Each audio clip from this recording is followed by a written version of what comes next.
Le vent souffle sur les plaines de la Bretagne armoricaine. Jette un dernier regard sur ma femme, mon fils et mon domaine. Hakim, le fils du forgeron, est venu me chercher. Les druides ont décidé de mener le combat dans la vallée, là où tous nos ancêtres, de géants guerriers celtes, après de grandes batailles, se sont imposés en maîtres. C'est l'heure maintenant de défendre notre terre, contre une armée de Cimériens, prête à croiser le fer.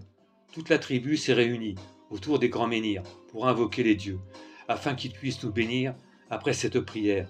Avec mes frères, sans faire état de zèle, les chefs nous ont donné à tous des gorgées d'hydromel, pour le courage, pour pas qu'il y ait de faille, pour rester grands et fiers, quand nous serons dans la bataille, car c'est la première fois pour moi que je pars au combat, et j'espère être digne de la tribu de Dana.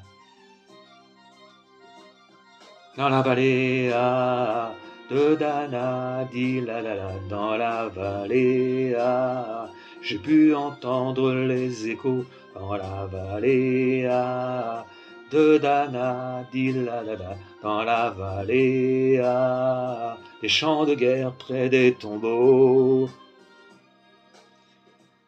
Après quelques incantations de druides et de magie, toute la tribu, le glaive en main, courait vers l'ennemi.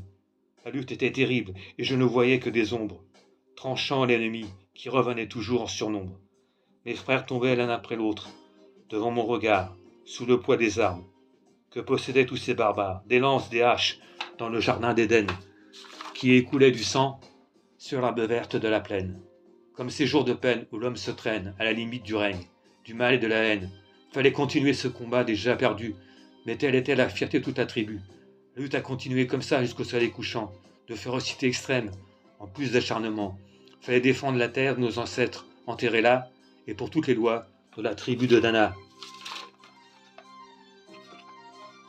Dans la vallée de Dana, dit la dada, dans la vallée j'ai pu entendre les échos, dans la vallée de Dana, dit la dada, dans la vallée des champs de guerre près des tombeaux.